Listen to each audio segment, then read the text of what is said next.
Oh, say you over there? They came up with this grand idea to really pay homage to all the poets. So we got a lot of poetry legends in the building. For the young people, like, you don't understand what this means to me. These people have seen me grow and seen me become something else. And because they chose to invest in me, I chose to invest in other young people and make sure that generation bridges the gaps. So, you know, it's one of those things, I'm only as good as someone else can make me. People, you did a great job. Nah, my parents did an awesome job. And everybody that supports what we do in this community, they do great jobs of holding us up. So let's get the show started, all right? Everybody got their food? It was free. They got chicken over there. You put black people in the same room, it gotta be some chicken. I was like, they ain't got no fish? I'm about to like go do a hate poem against chicken because I don't even eat chicken. It's like, I hate chicken. One of them poems, we just over there freestyling. So I got a poem. I got a poem about Oprah Winfrey. Got a poem about Winfrey poems. Got a poem about Oprah and Oprah losing weight. Got a poem. Poem about Luther Vandross. Got a poem. Got a poem about how he came out of his casket and sung a song. Got a poem about how he went back in his casket. Got a poem. It's like, what the hell are you talking about? Some poems be so deep. The moon is like, the moon baptized the sun. No, it didn't. The sun is huge compared to the moon. The moon is like a pimple. It don't make sense. What are you talking about? I got a young guy in the crowd. He's representing PYP on the night. He came up with a term for poets who write deep-ass abstract poems that don't make no damn sense. He calls it paper clipping. So it became a huge thing with PYP and a lot of youth poets around the country. When they hear a poem that don't make sense, they be like, he was paper clipping. I don't get it. That's not going to save anybody's life. They can't even comprehend what he's talking about. Why did he put the preposition there? I don't get it. He's talking about the moon, okay? Too hard. So, got y'all loose a little bit. I don't know if this young man knows this. His name is Lamont Steptoe, but he was one of my first visual representations of what poetry was. This is when I was living with my mom. I was about 17 years old, and I was watching the Drexel cable station, and I was like, what is this? What is this? And I actually think I have it on tape. And I believe Native Son and the Dry Fish from Baltimore was on there. And I'm watching it, and I'm like, yo, who is this dude speaking so powerful? And I just watched, and I was like, I think I want to do that. And, a couple of my friends got me up on the stage, and I started doing it. But I want y'all to give a round of applause. Let me read his bio first. I definitely got to read that. Kill me. So, Lamont B. Steptoe was born and raised in Pittsburgh, Pennsylvania. He is the author of 15 collections of poetry and the editor of 2 collections of poems by South African poet Dennis Brutus. Vietnam veteran, photographer, and founder, publisher of Whirlwind Press, Steptoe is a graduate of Temple University School of Communications and Theater, where he majored in radio, television, and film. He is also a Pew Fellow. He is also an American Book Award winner. Steptoe's published works include Crimson River, Mad Minute, American Morning, Dusty Road, Uncle's South China, Sea Blue Nightmare, Catfish and Neckbone Jazz, and The Kitchens of the Masters, A Long Movie of Shadows. Forthcoming collections are In the Hotness of Blood, a poetic and autobiographic trilogy. His work has also appeared in numerous anthologies, including Brother the Brother and In Defense of Mamiya, which I still read to this day. Coming to the stage to rep for a soldier that transitioned, that had a lot to do while we do what we do. Representing and speaking for the spirit of Amiri Baraka tonight, give a round of applause for Mr. Lamont B. Steptoe.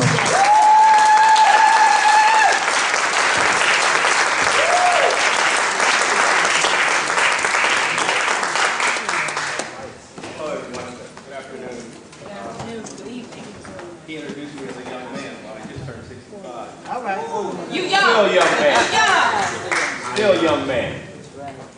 I was at Baraka's house one day. I went to his house once a month for 10 years straight. Also, I interviewed him. I have 2 interviews with Baraka. One done, before 9/11 and one done after 9/11. Because at Baraka's house in Newark, out of their third floor window, you could see the towers, or it used to be the towers. And he and Amina watched the planes hit the towers on 9/11.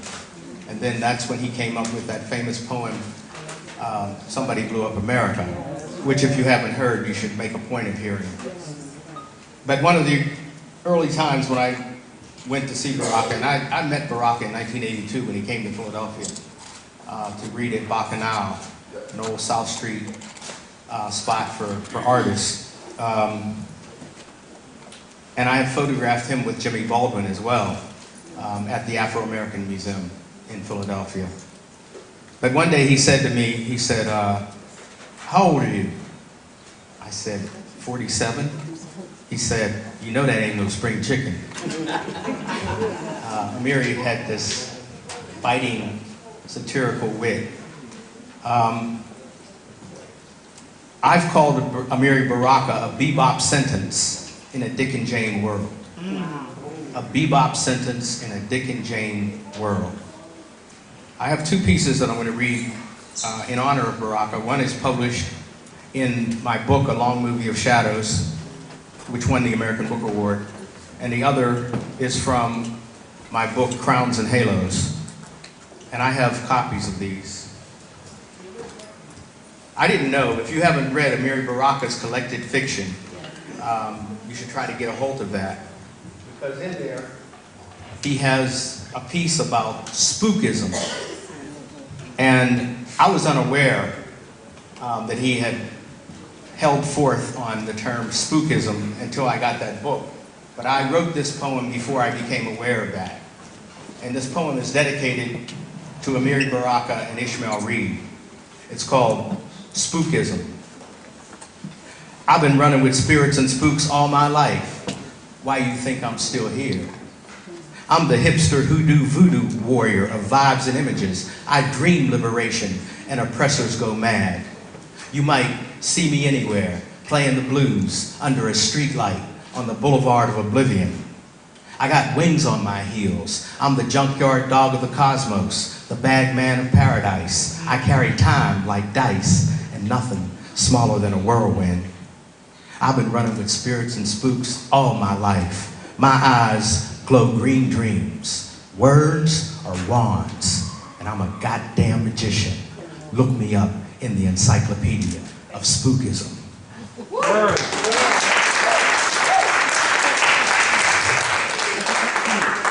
Thank you. He liked that piece.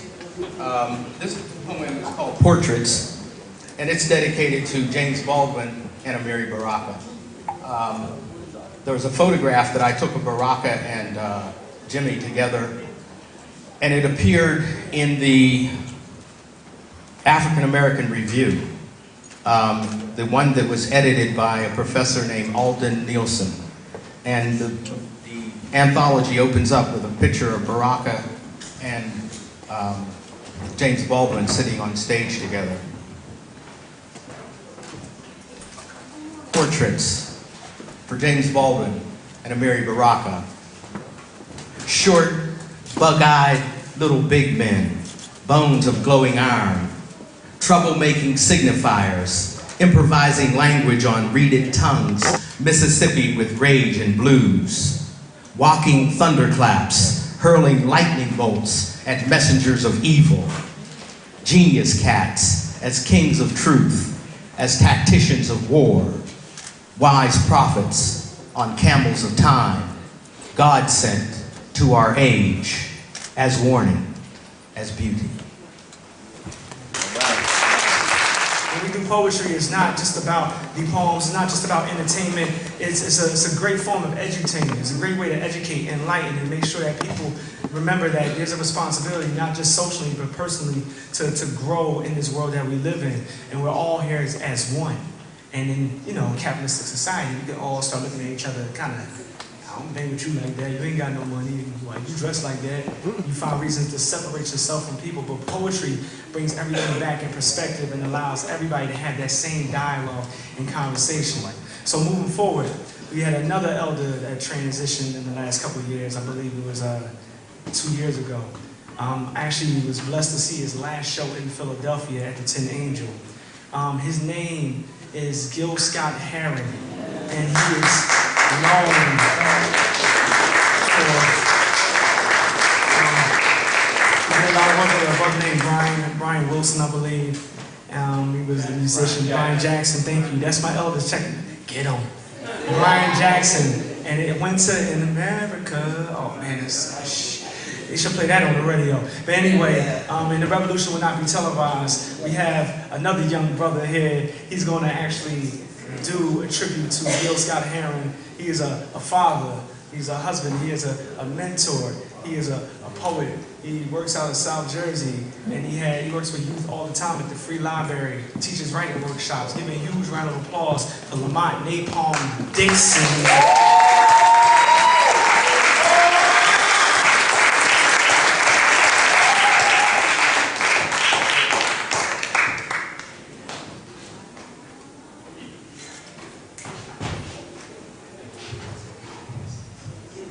Well. Watching that montage there, got a little teary. I'm just blessed to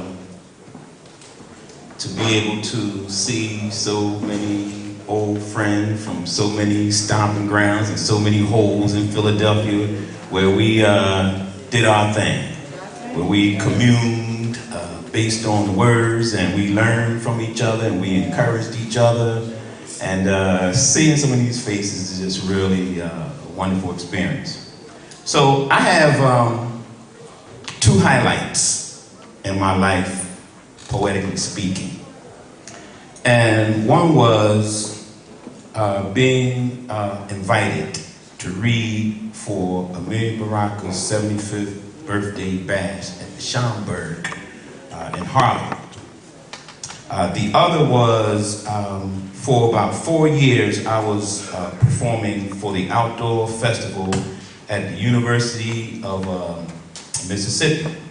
And for those of you who may know, Gil Scott was raised by his grandmother for a good while in Mississippi. So the day before the show, I got a call from one of the organizers telling me that I would be opening for Gil Scott Heron. So those are 2 of my highlights. So just the other day at World Cafe Live, there was a tribute to Gil Scott Heron. And I read this poem, Message to the Messengers, off of his next to the last, I was going to say album, CD, titled Spirits. And it goes a little something like this. Hey, yeah, we're the same brothers from a long time ago. We were talking about television and doing it on the radio.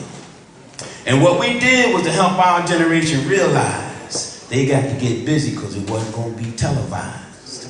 And we got a lot of respect for the young rappers and the way they're freewaying.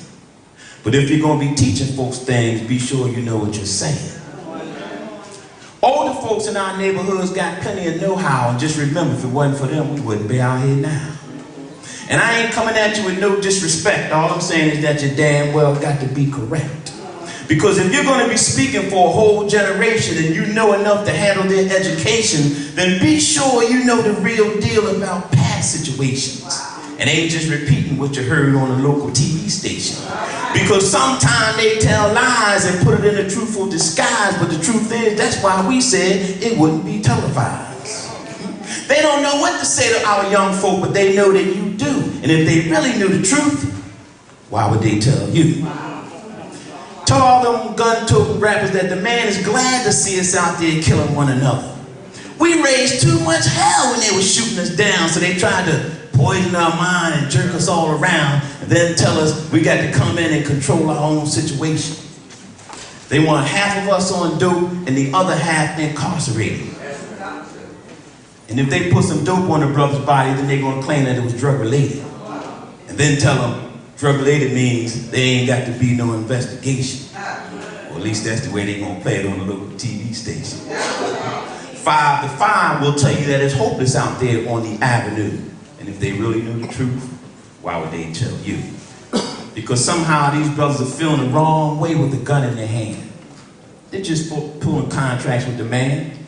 And if they look at you like you're insane and start calling you scarecrow and say you ain't got no brain, or start telling folks that you're suddenly going lame, or that white folks have finally co-opted your game, or worse yet, implying that you don't really know. Well, that's the same thing they said about me a long time ago. Now, young rappers, one more thing before I get out of your way. Now, I appreciate the way you respect me and what you have to say. I'm saying protect your community and spread that respect around. Tell the brothers and sisters they got to calm that bullshit down. Because they're bringing fear into the neighborhoods, and they're bringing fear into the homes, and they ain't got to hang out with the senior citizens, but damn it, tell them to leave the old folks alone. And we know who's ripping off the neighborhood. Tell them that stuff has got to stop. Tell them that you're sorry they can't handle it out there, but they got to take the crime off the block. So if they look at you like you're insane, they start calling you scarecrow and say you ain't got no brain, or start telling folks that you're finally going lame, or that white folks have finally co-opted your game, that's the same thing they said about me a long time ago. And if they look at you like you lost your nerve, that's the same thing they did to me when I was talking about Joe Hattiesburg. Now, you can't talk respect on every other song or every other day. Now, what I'm talking about now is the raps about the women folk. On one song, she's your African queen. And on the other song, she's a joke. Now, you ain't said no words that I haven't already heard. It only insults 8 people out of 10 and questions your intelligence. 4-syllable words or 4-letter words won't make you a poet. It will only magnify how shallow you are and let everybody know. But the fact of the matter is, you ain't insane. You have got your game. You haven't gone lame. Just remember, keep the word, keep the word, keep the word. And the word is peace.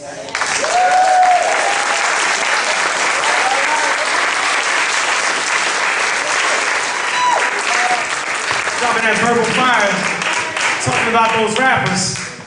Yeah, got a rapper named 2 Chainz, aka Shackles. That's what I call him, 4 bracelets. And you just described an episode of The Wire in one name, just 2 Chainz. You know, so, you know, it's just crazy how I feel myself getting old. And I'll be like, am I too rigid now? Getting older, evolving, transforming in front of your eyes. One gray hair in my beard, receding hairline, forehead getting huger. It's genetic. It's sexy. My forehead is sexy. I look at that dude. You can see how I'm gonna look when I'm bald. Look at that sexy ass forehead. Just saying, my thoughts, my brain, that's got a lot on my mind. Yes, you do. But no, when I look at rap now, they got, you know, it was one song that came on. I can't even repeat this stuff. Jamar, where Jamar at? Jamar, give me this y'all a rap song that's hot right now. Just name a song. Jazz, we got one? Just name a song that's out right now. You know you be listening to the ratchet stuff. These girls ain't loyal. People in this room, ratchet means ignorant. Ratchet means, like, when they say turn up, it's like, get hype. Okay, so they just made all types of stuff up. They be like, turn up. They was like, turn down for what? And I was looking like, you know, it was this guy named Steve. Steve Clark is a poet and a storyteller. He's awesome. He's cool as hell. He said, I can think of many reasons why you can turn down. You might want to go to sleep. You might want to go study. You might want to sit your ass still. You know, you might want to eat. You kind of can't turn up and eat a hot dog at the same time. It confuses people. You know, but I'll talk more about hip hop later. Whatever you want to call that stuff on the radio. It's not hip hop, right? That's called verbal slavery. I heard that. Let's just put it like that, flat like that. You know, sometimes I can deal with it. Sometimes I get a headache. You are Getting a headache now, and now it's time to talk about some real rap, some real hip hop, some real poetry. So I've known this young woman. Everybody's young tonight. I've known this young woman for a long time. She's another person that's seen me since I've been on the scene. she's like a mother to me. She's seen me at my best and at my worst. I know I made her want to kill me at times. And I just had to understand it and just be like, I was wrong at that point. Yeah, I was growing. But she is a poet, she is a storyteller, she's an actor, she's a playwright. She does so many awesome things. She helped found a school called Sankofa Charter School out in Westchester. Give her a huge round of applause with a tribute to Sonia Sanchez, Miss Lois Molas.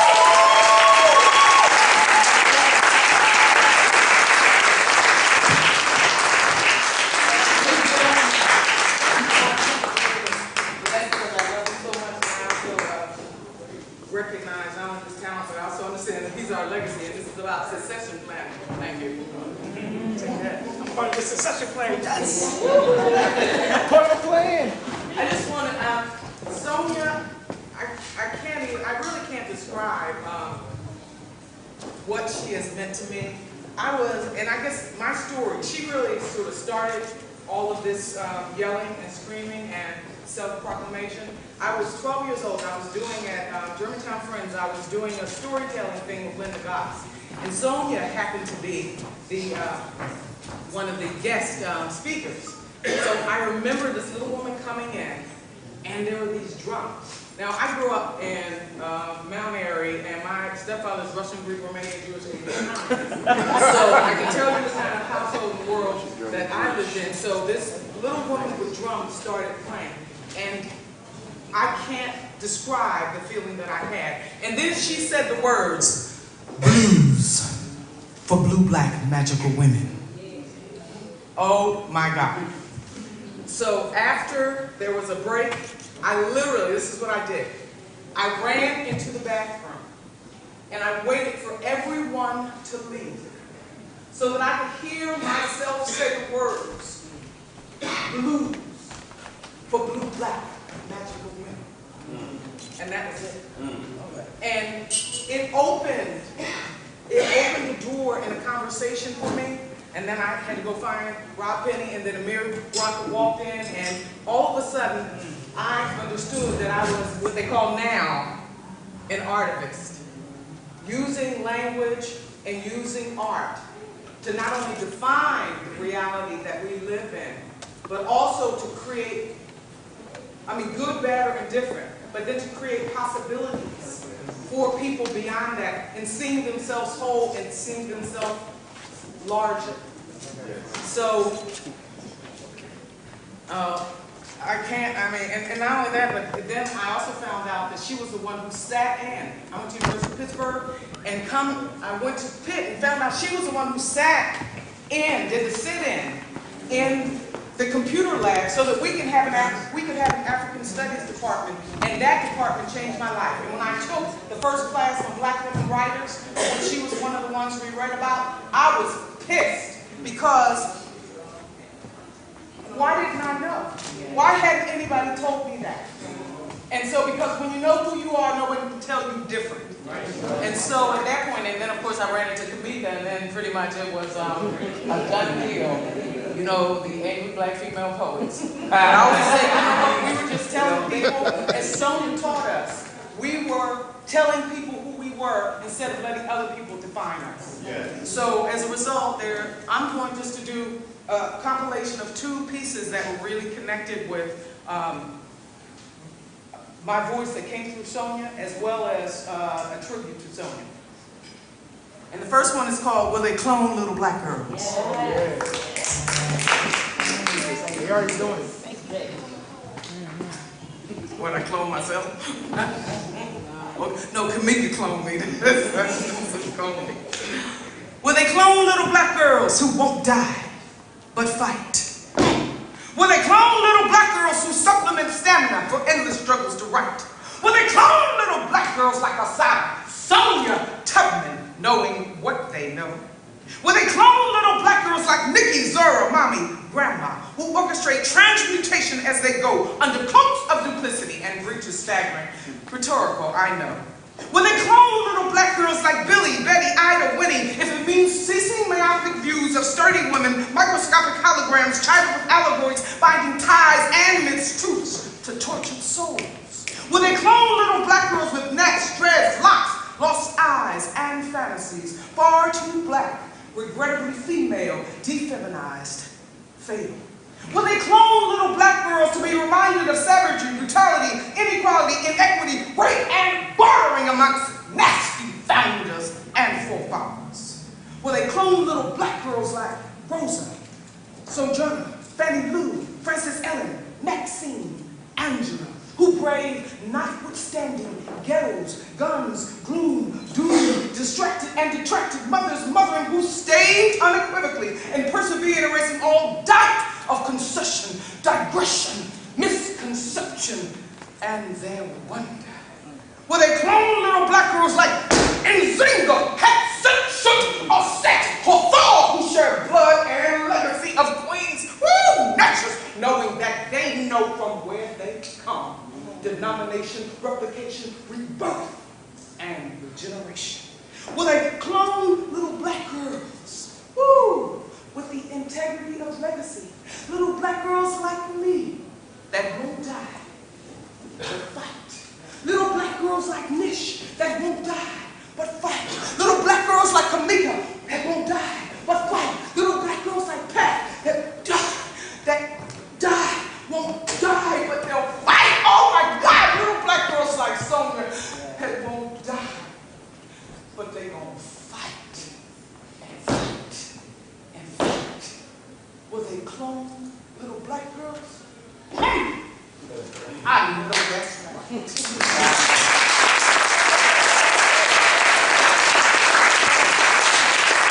I am not just another black woman.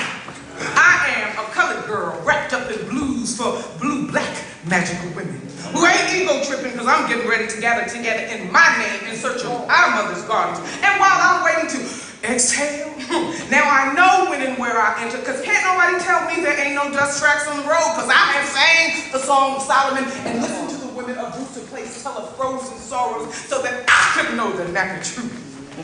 And now, I'm going to tell my people the truth. Because for my people, there ain't no losing ground. For my people, I have a dream. For my people, it's by any means necessary. For my people, I dream a world better than this one. For my people, I dream a world. Because I am not just another black woman. Thank you. Give another round of applause for Miss Lois Moses. Sheesh. I'm not even going to put the energy because this is going to build, because coming up here next, she is a professor at Temple University. She teaches poetry and creative writing. She's another playwright, actress, and does awesome things. She has some of her students here. She is well known as a mentor of writers and writers alike. Give a round of applause for Dr. Kamika Witherspoon. Williams Witherspoon. Keep the energy up, let's go, let's go. Turn up!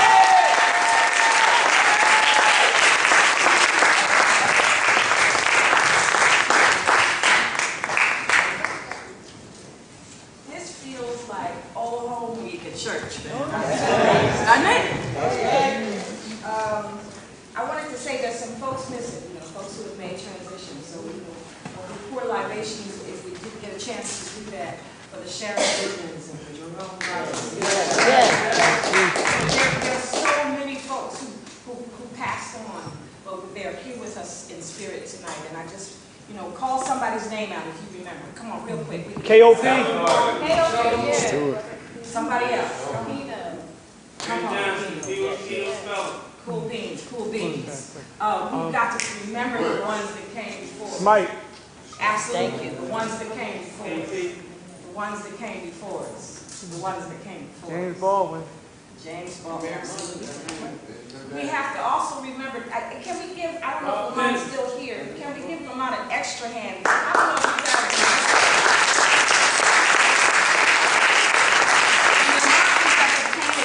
He brought some of the greatest writers in the world to Philadelphia. And then not only brought them to Philly, but he would always talk in Bali and giving a reception afterwards so that we could get a chance to kind of hang out with them. Now this is 30 years ago. Wow. So for, we're old. Lamont, where are you? Older. You're getting younger. You're seasoned. Seasoned. Yes. I like that. That's right. I don't know. I want to do something if I can, if you'll let me. I don't get a chance to write as much as I used to because the Academy is whipping my butt. But I'm fighting back. But I wanted to try this piece for you this evening if you'll let me. Can I try a new one? Yeah. Cool beans, cool beans. I just want to see how it lands. It's called Teaching Under Siege. Landed already. First, they sent our men off to war. And to keep them from finding out what they were fighting for, poppy fields and Asian whores, really just mothers and daughters, casualties of war. The real deal and the old deal, which was the new deal, became the war on poverty. The four freedoms: folly, freedom of speech, freedom of worship, freedom from want, freedom from fear. Roosevelt had tried it, but couldn't quite near, and Lyndon B. tried to see if he could get a handle on poverty, steer an ideal society by removing black men from the family.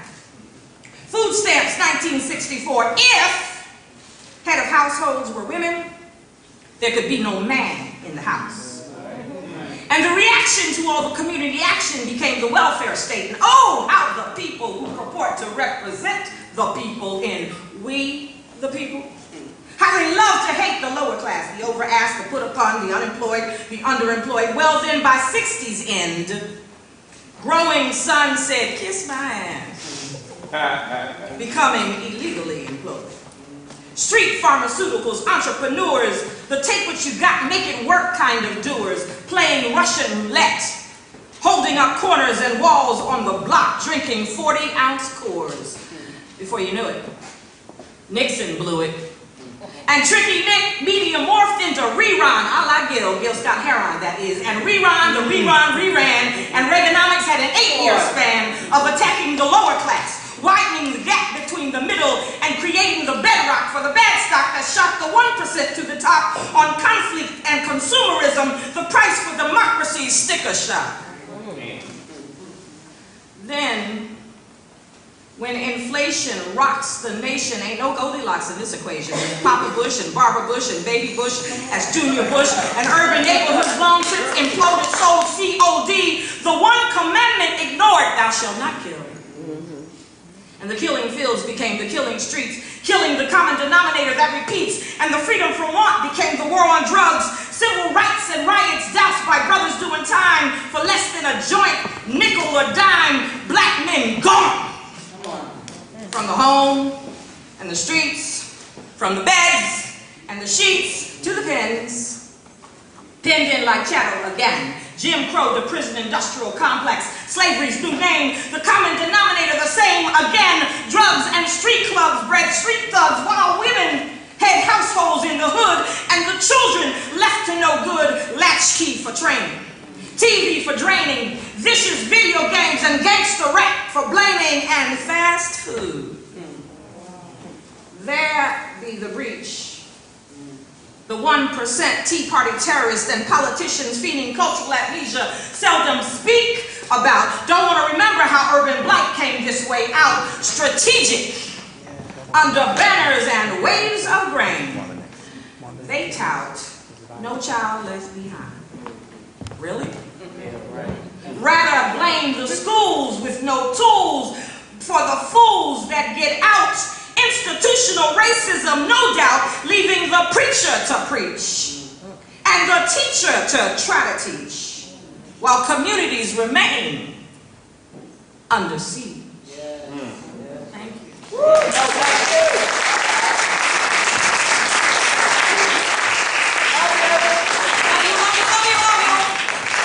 I'm going to try this. My students say, oh, Kamika, that's your go-to poem. I say, no, it's not my go-to poem, but it's the one that reminds me, even when the fight gets, really difficult and I get weary, it reminds me why we do what we do. We be. Yeah. Conjuring, naming incantation, no more word, power of the word, in the utterance, in the demand and command of the gutterance, giving life, shaping it, framing it, naming it, sometimes blaming it, dare to drain it of its guise, its inconstancy, its injustice, or simply the political economy and government lies. Power words. Words, power, spoken spells, bemused, beguiled, bedeviled, betwixt and between, mouth magic, incantation, creator, extinguisher, curse, much coarser from a poet's mouth. Tongue on fire, fireworks, forced value, valued force, forcing you to validate the naming, claiming the right to scream, shout, spout his story and her story, history's incongruence, its incontinuity, its irony, played out in a poem now for all the world to hear and see. Performance poets be wordsmiths, gut utterers, linguistic magicians activating, invigorating, negotiating, and manipulating temporal planes and conditions, popular culture, mass minds, masterminds, and whole worlds into vestiges of new ways of knowing, new ways of seeing, forms of believing, anew, with the breath of life in us. Oil embodied verse, creating image, casted and crafted from sound. Literate rhetoricians take allegory, metaphor, and simile, turning them around, empowering them with Afrocentric constructions, giving new use value, using same old tools. So it be written, so it be done. Word? Word. The voice of one on which to build whole worlds anew, with spellbounding poetics, reconstituting, reactivating, and reinventing. Performance poets help us to see cultural folk heroes and sheroes and how they be as they pass through the ages, jump from the pages, take to the stages on the tips of tongues, thundering priest and priestess of Shango, with razor-sharp precision guided by Ogun. Prolific, proficient, prosodic aficionados, rap, chant, scott, rhyme, sing song, and sermonize, using accomplished verbosity. Using time-tested techniques of theatricality, call and response, musicality, the use of the drum, beat, body, language, tongue. You can't run from the sweet and sour truisms and speech, shame, and doisms we be putting in your ear. Listen for the watchword, call word, street preaching, calling on a muse with a decidedly third world, first world, African world beat. In lyric, epic, ode, blank verse, free verse, hip-hop, rap, sonnet, rhymed, meter, or villanelle. Poets in performance, spin elegy, popularize new force words, fresh lines, and image-heavy, image-filled, picture-drenched phrases and praises as exact as they say it is. Shades of Zora Neale. With spellbounding poetics, verbal dexterians, we stitch stanzas that leap from the page. Bard, lyricist, troubadour, versifier, sometimes soothsayer, postmodern personifier, shedding minstrel clumps, playing a performance, and performance is anything but play. Tragedy. Caught up having to live in and speak through tragic comedy indeed. Peace. Be still. We be Greek. Acting, activating, negotiating, manipulating poles and traditions. We are poets, armed to the teeth. Yes.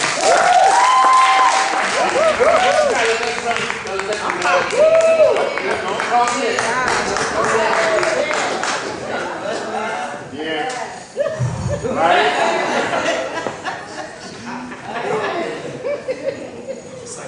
They're holding that stage. It's like 5,000 souls in this mic right now. Mess around with that like you get a can. It's the definition of global warming. You got back-to-back Lois Moses and some other. Sheesh. Ah, man. Ashe. Give them a round of applause.